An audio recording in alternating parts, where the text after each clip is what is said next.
दोस्तों नमस्कार।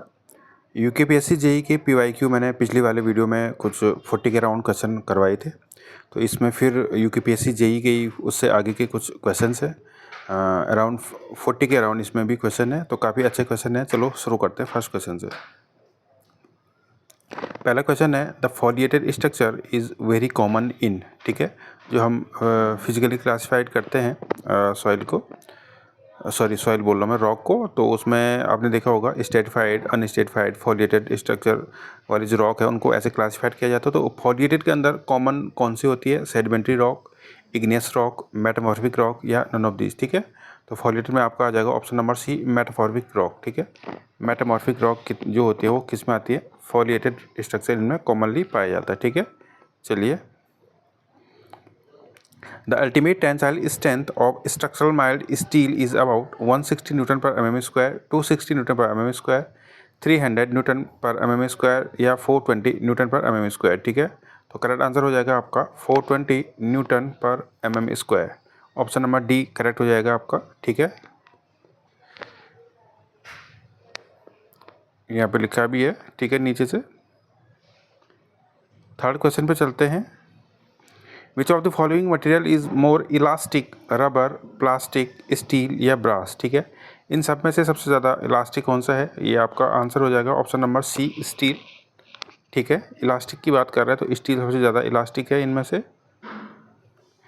True stress is based upon, true stress is based upon the original area of cross section, the final area of cross section, the average area of cross section, the instantaneous area of cross section, ठीक है। दो जो true stress होता है वो आपका उसमें आएगा आपका instantaneous cross section. Option number D correct हो जाएगा, यहाँ पे लिखा भी है। और जबकि इंजीनियरिंग स्ट्रेस के लिए आप कौन सा देखते हैं? आप ओरिजिनल लेते हैं, ठीक है। तो इंजीनियरिंग के केस में ये वाला हो जाएगा, बाकी इसका आंसर अभी ऑप्शन नंबर डी होगा। In a simply supported beam, 5 meter span a 30 kN is acting at a distance of 2 meter from support A. Reaction at support A, तो रिएक्शन क्या हो जाएगी सपोर्ट ए पे, ठीक है। तो ये बीम है आपका, इस पे क्या कह रहा है? एक कपल लग रहा है, यहाँ पे ये मोमेंट लग रहा है 30 का, और ये टोटल डिस्टेंस आपकी 5 है, और ये डिस्टेंस है इसकी कितनी है? 2, ठीक है। तो हम moment M B equal to 0 करेंगे तो, अरे यार 1 मिनट, हाँ, तो कितना हो जाएगा? दोबारा बनाता हूँ मैं, यहाँ पे थोड़ा हाथ से थोड़ा डार्क ज़्यादा हो रहा है। 1 मिनट, ऐसे बनाते हैं, आर ए आर बी, ठीक है। और ये हो जाएगा आपका 5, तो यहाँ पे होगा R A into 5 minus 30 equals to 0, ठीक है। 30 क्योंकि यहाँ पे क्या है? मोमेंट ही है वो डायरेक्ट, तो आर ए इक्वल्स टू कितना हो जाएगा आपका? 30 डिवाइड बाई 5, आंसर आ जाएगा आपका 6, इसका आंसर आ जाएगा ऑप्शन नंबर डी करेक्ट हो जाएगा।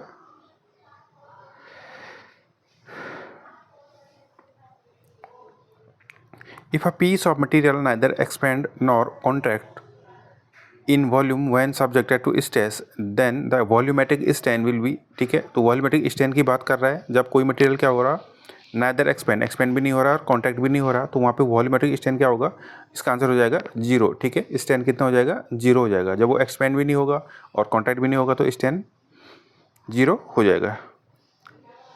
चलिए, a measure of toughness of a material is it's, a measure of toughness of material is its ultimate strength, percentage elongation, yield strength या area under the stress strain diagram up to fracture। तो option number D इसका correct हो जाएगा, option number D correct हो जाएगा। Iron and manganese can be removed from water by boiling, aeration followed by coagulation, chlorination या none of these. जो आपका treatment होता है पानी का, उसमें अगर आयरन एंड मैग्नीज है तो उनको किस मेथड से हम रिमूव कर सकते हैं? तो आंसर हो जाएगा आपका ऑप्शन नंबर बी करेक्ट हो जाएगा इसका, aeration followed by coagulation. Excess of alumina in brick earth make the brick impermeable, brittle and weak to loss cohesion to crack and warp on during drying, ठीक है, to crack and warp on during drying. तो answer क्या हो जाएगा आपका? Option number D हो जाएगा, ठीक है। अगर ये क्या है एक्सेस में होगी तो ये हो जाएगा। एल्यूमिना का क्या काम होता है ब्रिक के अंदर, आप कमेंट में ज़रूर बताना। फंक्शन क्या होता है एल्यूमिना का ब्रिक के अंदर? तो अभी इसका आंसर हो जाएगा to crack and warp on during drying, ठीक है। अगर ज़्यादा हो जाता तो उसके बाद उसमें क्रैकिंग आ जाती है। A panel wall is an dot in a framed building. A panel wall is an dot in a frame building. Internal load non load bearing wall, external load bearing wall, internal load bearing wall, external non load bearing wall, ठीक है। तो आपका panel wall है, load bearing तो होगी नहीं, ठीक है। तो सबसे पहले दो ऑप्शन तो हमारे वैसे चले जाएंगे, एक्सटर्नल ये भी नहीं होगा और इंटरनल लोड बियरिंग ये होगा नहीं, ठीक है। तो इसका करेक्ट आंसर है option number D, external non load bearing wall. External non load bearing wall होती है पैनल वॉल। चलिए, timber is considered moderate heavy with density varies from, ठीक है। मॉडरेट हैवी हम कब कहेंगे? जब उसकी डेंसिटी की रेंज क्या होगी? तो जब उसकी डेंसिटी की रेंज होगी option number B 5.5 to 7.5 kilo newton per metre cube, ठीक है। तो आंसर हो जाएगा आपका option number B. Plaster of Paris is obtain by calcining bauxite, gypsum, limestone या नन ऑफ दीज, ठीक है। Plaster of Paris is obtain by calcining, answer हो जाएगा option number B, gypsum.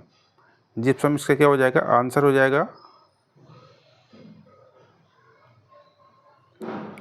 a simply supported beam of span 3 meter subjected to a central load of 10 kilonewton, modulus of elasticity 20 GPa gigapascal, moment of inertia दे रखा है 12 into 10 to the power 6 mm की power 4, the maximum slope of the beam will be, यहाँ पे slope की बात कर रहा है तो स्लोप का फॉर्मूला यहाँ पे गिवन है, theta equal to WL square की power WL square upon 16 EI, WL square upon 16 EI इसका फॉर्मूला हो जाएगा। तो यहाँ आप सारी वैल्यू पुट करेंगे, यहाँ पे डब्ल्यू भी दे रखा है, एल दे रखा है, इलास्टिसिटी की वैल्यू दे रखा है और मोमेंट ऑफ इनर्शिया दे रखा है, ठीक है। तो ये सब वैल्यू हम अगर यहाँ पे पुट करते हैं तो हमारा आंसर आ जाता है ऑप्शन नंबर सी करेक्ट आ जाएगा। ऑप्शन नंबर सी यहाँ पे करेक्ट आ जाएगा।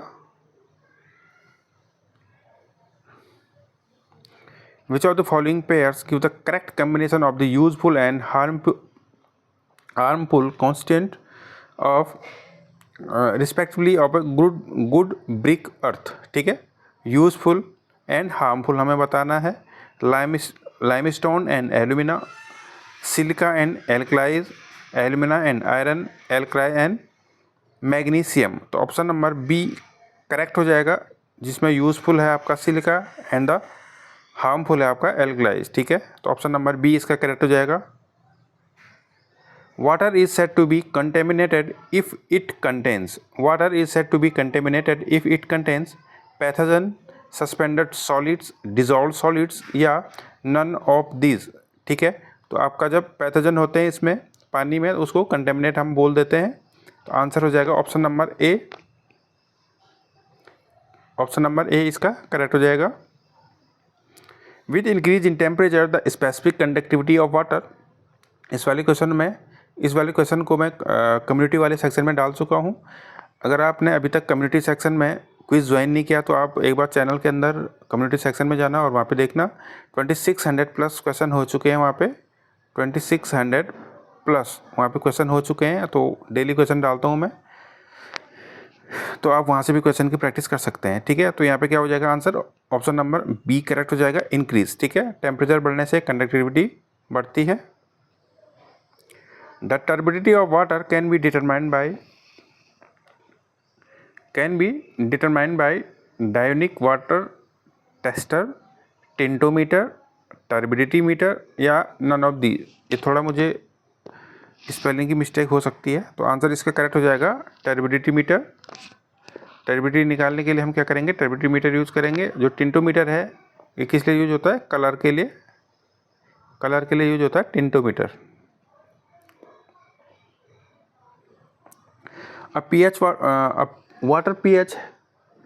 Water having pH 9 will be acidic, alkaline, neutral या none of these, ठीक है। अगर pH की वैल्यू 9 है तो वो क्या हो जाएगा आपका एल्कलाइन हो जाएगा, क्षारीय जिसको बोलते हैं। ऑप्शन नंबर बी करेक्ट हो जाएगा। ब्लू बेबी डिजीज में बी कॉज इन infants due to drinking waters containing higher concentration of nitrates, lead या आर्सेनिक। तो जो ब्लू बेबी डिजीज़ है वो किससे होता है? ये हो जाएगा ऑप्शन नंबर बी करेक्ट हो जाएगा, नाइट्रेट्स। ठीक है, नाइट्रेट्स के कारण होता है। Sedimentation process involves the settling of impurities in a tank under the action of sun rays, gravitational force, biological action, flow velocity of particles. ठीक है, जो सेडिमेंटेशन टैंक है उसके अंदर जो सेटलिंग प्रोसेस है वो किससे होता है? ग्रेविटेशनल फोर्स से होता है। ऑप्शन नंबर बी करेक्ट हो जाएगा। ऑप्शन नंबर बी इसका करेक्ट हो जाएगा। चलिए 21 पे चलते हैं। Surface loading rate of sedimentation tank passing a discharge Q having length L, depth D, width B. तो इसका क्या होगा? Q upon B L, Q upon B L इसका हो जाएगा। ऑप्शन नंबर बी इसका करेक्ट हो जाएगा। सरफेस लोडिंग रेट की बात कर रहा है ये। कुछ फॉर्मूले डायरेक्ट याद रखने होंगे। The most widely used coagulant for water treatment, the most widely used coagulant for water treatment is lime and soda, ferrous sulphate, chlorinated copperas and alum. ठीक है, तो आप सभी को ये पता होगा, इसका आंसर हो जाएगा एलम, जिसको हम क्या बोलते हैं? एल्यूमिनियम सल्फेट भी बोला जाता है। करेक्ट आंसर हो जाएगा option number D.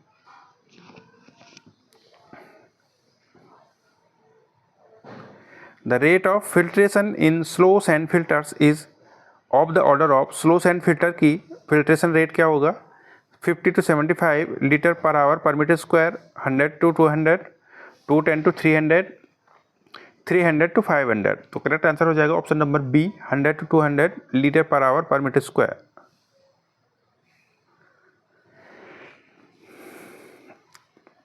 Rapid hardening cement contains more of tricalcium silicate, tricalcium aluminate, tetra calcium ferrite, di calcium silicate.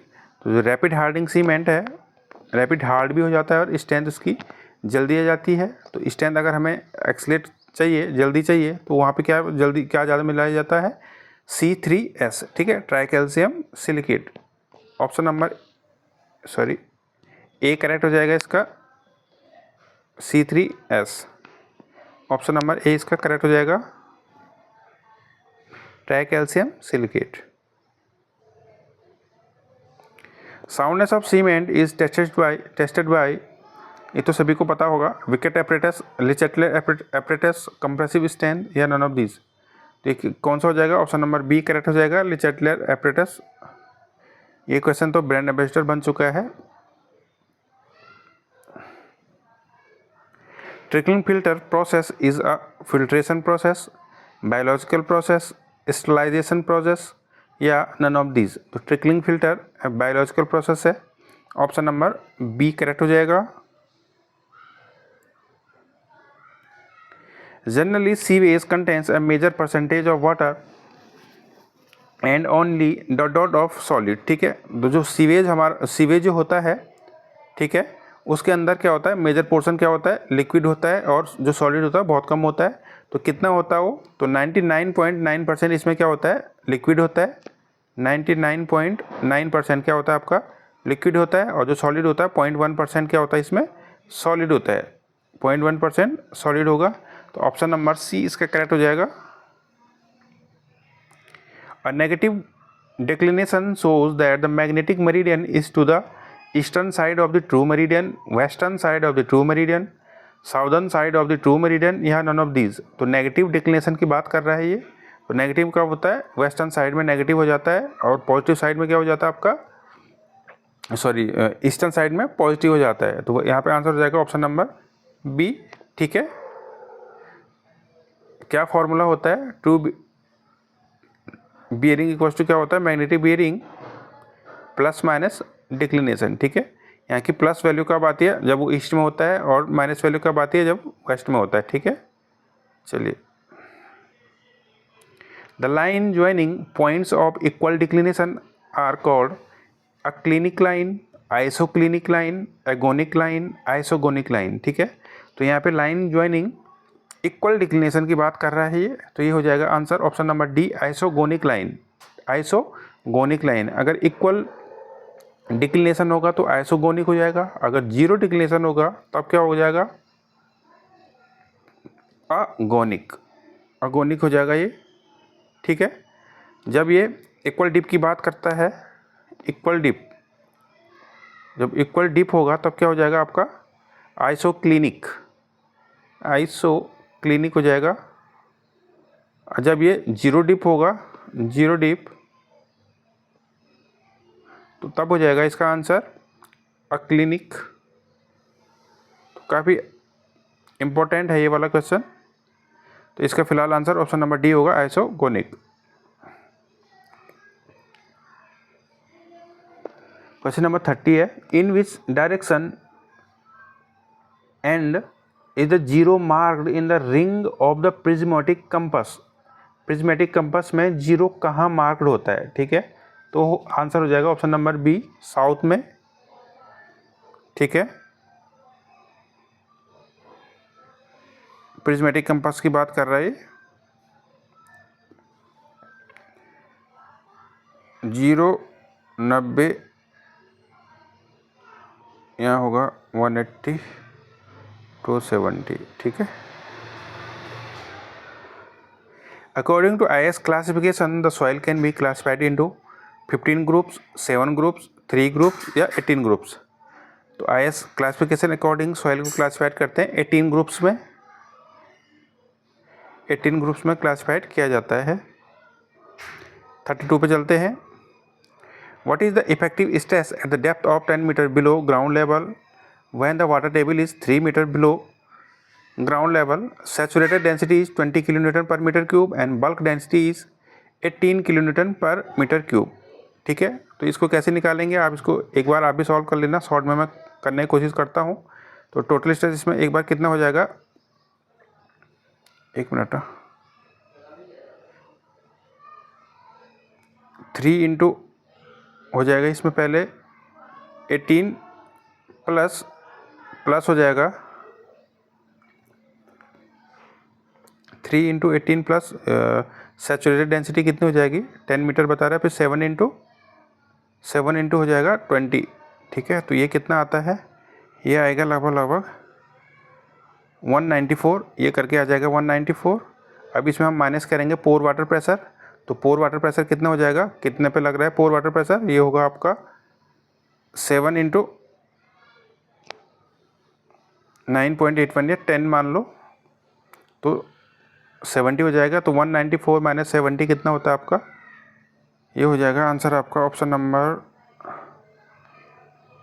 B, sorry B नहीं, आंसर कितना आ रहा है 124, ऑप्शन नंबर ए इसका करेक्ट है। ठीक है, आप एक बार कर लेना इसको। ठीक है, इजी क्वेश्चन है, इसका एक बार फिगर बना लेना आप। ये आपका ये ग्राउंड लेवल है ये वाला, और पानी का लेवल है आपका यहाँ, और वो यहाँ पूछ रहा है। ठीक है, जो वाटर लेवल है वो 3 पे है, और जो स्ट्रेस ये पूछ रहा है वो पूछ रहा है 10 मीटर पे, तो यहाँ से लेकर के यहाँ 10 है। तो एक बार आप भी इसको सॉल्व कर लेना। इसकी वैल्यू दिखा रहा है ये, बल्क की है 18 और सैचुरेटेड की है 20। ठीक है, और यूनिट ऑफ वाटर आपको पता ही है, तो इसको एक बार सॉल्व कर लेना।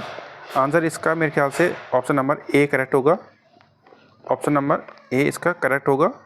चलिए फिर भी एक बार आप सॉल्व कर लेना इसको। If the soil sample is having void ratio 0.71 the porosity of given sample. ठीक है, ई दे रखा है आपका, ई कितना है आपका 0.71, तो आपको रिलेशन पता होगा, एन इक्वल्स टू क्या होता है, ई अपॉन 1 प्लस ई होता है। ठीक है, तो एन यहाँ से निकल जाएगा, तो आंसर हो जाएगा ऑप्शन नंबर डी यहाँ पे करेक्ट हो जाएगा 41.5। यहाँ पे सॉल्व कर रखा है 41.5, ये करेक्ट हो जाएगा। चलिए, the core cutter method can not be use in case of, core cutter method को कहाँ यूज नहीं करते हैं, ये कोर कटर मेथड यूज होता है इन सिचु डेंसिटी निकालने के लिए। तो ये यूज़ नहीं होता है आपका ग्रेवल सॉइल में, ग्रेवली जो सॉइल होगा वहाँ पे यूज नहीं होगा, ये यूज होता है सॉफ्ट के लिए, सॉफ्ट सॉइल के लिए ये यूज होता है। तो यहाँ पे ग्रेवली सॉइल के लिए यूज़ नहीं होगा, क्योंकि यहाँ पे पूछा है कैन नॉट बी यूज्ड। ठीक है, जब ये क्वेश्चन जब पेपर हुआ था ये, तो मैंने ये गलत कर दिया था क्योंकि मैं ये पढ़ना भूल गया था। तो आप इन चीज़ों का विशेष ध्यान रखना, कैन नॉट लिखा है यहाँ पे। The relative density of loose sand of a loose soil is 10 to 12%, 15 to 35%, 4 to 6% या 0 to 5%। तो करेक्ट आंसर हो जाएगा ऑप्शन नंबर बी करेक्ट हो जाएगा, 15 to 35%। ठीक है, किसकी बात कर रहे हैं, लूज़ की। ठीक है, यहाँ पे लिखा भी है वेरी लूज के लिए 0 to 15, लूज़ के लिए 15-35, मीडियम डेंस के लिए 35 to 65, डेंस के लिए 65 to 85 एंड वेरी डेंस के लिए 85 to 100। ठीक है,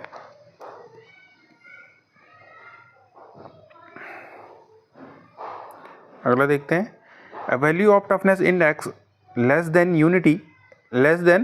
unity indicate the soil is friable at the. ठीक है, क्या बोल रहा है आपका टफनेस इंडेक्स IP/IF जो होता है plasticity index upon flow index होता है। तो अगर इसकी वैल्यू 1 से कम होगा तो soil unity that the soil is friable at the, कौन सी लिमिट पे वो आपका दानेदार या फ्राइबल हो जाता है, भुरभुरा बोलते हैं जिसको, plastic limit, liquid limit, composite limit या इलास्टिक लिमिट। तो करेक्ट आंसर आपका हो जाएगा option number A plastic limit. ठीक है, करेक्ट आंसर आपका प्लास्टिक लिमिट हो जाएगा अगर ये लेस देन यूनिटी बोलता है flow index, sorry toughness index को। ठीक है,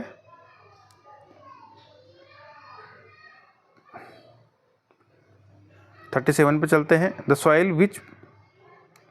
soil which plot above the A line in the plasticity chart are known as, plasticity chart के अंदर जो ए लाइन से ऊपर होती है सॉइल वो कौन सी होती है, क्ले, सैंड्स, सिल्ट्स या ऑर्गेनिक सॉइल। तो करेक्ट आंसर हो जाएगा क्ले। ठीक है, ए लाइन से ऊपर अबव द ए लाइन हो गया आपका क्ले। तो ए लाइन की यहाँ पे इक्वेशन पे लिखी है 0.73 WL-20, liquid limit -20, A line की इक्वेशन है ये।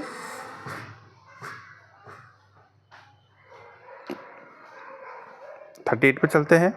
As per Indian standards the tolerance limit of pH value of sewage to be discharge into sea water. ठीक है, टॉलरेंस लिमिट कितनी होती, pH की टॉलरेंस लिमिट कितनी होती है सीवेज को जब हम डिस्चार्ज करते हैं सी वाटर में, तो 1 to 5, 2 to 9, 5.5 to 9 या 6 to 10। तो करेक्ट आंसर हो जाएगा आपका 5.5 to 9, मतलब एल्कलाइन होगा जब ना एसिडिक होगा ज़्यादा। तो यहाँ पे ये वाली रेंज ली जाती है। तो दोस्तों इसमें थे 38 क्वेश्चन। आपको क्वेश्चन कैसे लगे कमेंट में ज़रूर बताना। अगर अच्छी लगी हो तो लाइक और सब्सक्राइब ज़रूर करना, और कम्युनिटी जो क्वेश्चन डालता हूँ मैं उसमें उसको आप ज़रूर ज्वाइन करना। मिलते हैं आपको नेक्स्ट वीडियो में जल्द ही। Thank you so much, bye bye.